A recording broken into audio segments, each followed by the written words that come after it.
As ideal as a working forest is for an example of an agroecosystem, it starts to shift away from what the community can truly contribute to and away from feeding people, which is where my heart really is. Aquaponics, however, is a good working example of an agroecosystem. Aquaponics is defined as a closed loop system, so minimal inputs. It's multi-trophic. We've got fish as well as plants, and it's a food production system where the focus on growing products that can be consumed. One of the most appealing things about aquaponics is that because it's this closed loop system, it's actually a very environmentally friendly system.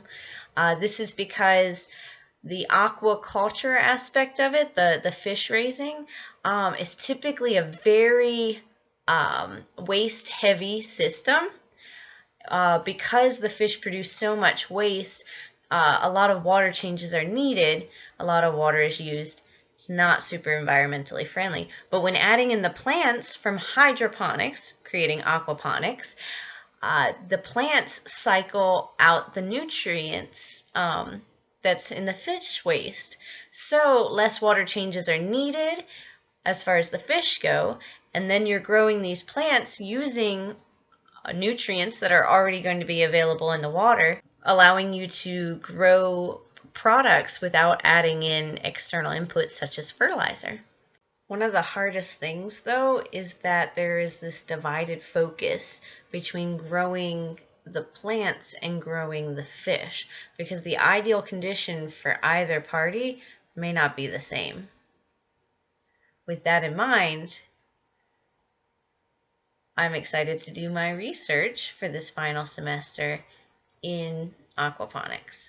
My research is going to be a comparison of growing methods using an aquaponics greenhouse that's associated with the Science Center where I'm currently working.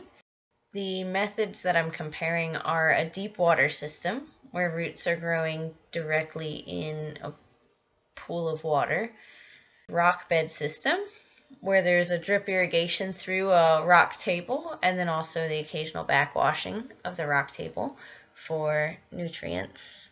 And then the last system is the most space-saving one, that's the vertical garden. This is where the roots of the plants are embedded in a media, and a drip irrigation system is what's keeping the plants fertilized. The data I collected can be found in my attached artifact. I just wanted to reflect a little bit as this is all coming to a close. I'm very grateful to have had the opportunity to work in the aquaponics system. This was something that has been on my mind for some time, but it wasn't until my study in Guyana that I really thought it was something that I could actually do some research in.